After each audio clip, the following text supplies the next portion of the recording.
minute rounds. Mr. Pemberton, I'm going to start with you.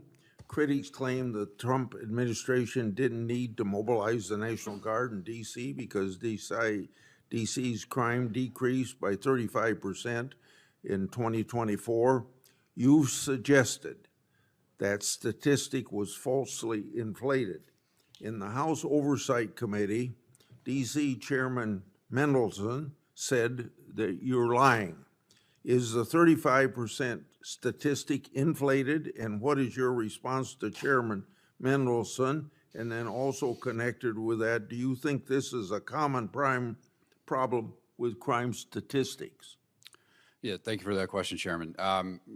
What's interesting is when Chairman Mendelson referred to me as a liar in that congressional testimony, there was public information about, one, the Internal Affairs Division at the Metropolitan Police Department had publicly announced that they were investigating command staff officials for manipulating crime data. The accusation was that they were going into police databases, changing felonies to misdemeanors to keep crime numbers down. Second of all, at that time, the House Oversight Committee had also announced that they had launched an investigation into the manipulation of crime data as well. And in their public notice of that, it stated that they had a whistleblower within the department that confirmed this pattern of practice. And thirdly, the Department of Justice, through the U.S. Attorney's Office in D.C., had also announced that they were investigating whether or not there were violations of the criminal code in the manipulation of crime data. So to suggest that my allegations that crime data is manipulated was somehow a lie, I believe that's belied by the facts that were already in evidence. So unfortunately, I think the irony is lost on Mr. Mendelson. But your question is, do I believe that crime data was inflated? Yes, I think that the police department, through its initial reporting, our members report to us quite often, albeit anecdotal, but I will tell you that it's ubiquitous, that when officers respond to the scene of a crime and they're investigating what they believe is a felony, that inevitably some management official will contact them either by arriving on the scene or by phone and direct them or sometimes even order them to take a report for lesser offenses, typically misdemeanors, to keep those crime stats down. In addition to that, there's obviously, as I mentioned, a number of investigations into the command staff for their manipulation of data. So yes, I think that the reporting that crime went down 35% in 2024 and then another 25% in the first 6 months of 2025, I don't think that those numbers are accurate at all, Mr. Chairman. Thank you. Mrs. Cook, you read an impact statement at the sentencing of your grandson. Please explain what the judge said after you read your statement, and do you feel that justice was served? Thank you. Thank you for the question. We read our impact statements. Let me tell you, Marty was so loving my family. We had at least 30 impact statements. And after we read them, she said to us, "Thank you for your impact statements."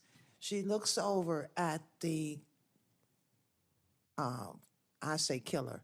She looks over at him and she says, "Is there anything you'd like to say?"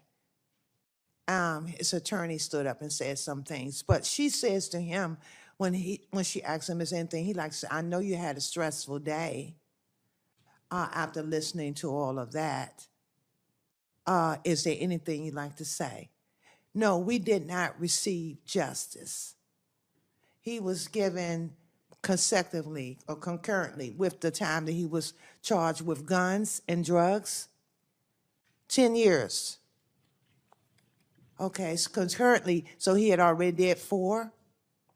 So now how many years does that mean? That he get 5 years probation or on parole? So how many years does he actually do in jail? This is a heinous murder that he committed. He shot my grandson 7 times. He left the room and my grandson moaned. He went back in there and shot him more. Thank you, Mrs. Cook. Thank you. Senator Taylor, many on the left have pushed for further gun regulation to combat violent crime. We're seeing on these soft on crime cities. What are your thoughts about gun ownership? In your opinion, are more regulations needed to keep our communities safe? Thank you, Mr. Chairman.